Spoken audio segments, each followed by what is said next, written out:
Hello guys, ये देखिए ये हमारे सोफे पे जो यही डिज़ाइन का इंटीरियर होगा, जो ये मशीन से डलता है। ये देखिए कैसे डल रहा है मशीन पे।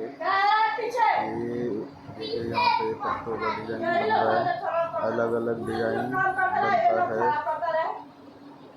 ये कंप्यूटर वाइज होता है, इसे कंप्यूटर में डिज़ाइन को डाला जाता है, फिर उस हिसाब से ये मशीन पे होता है।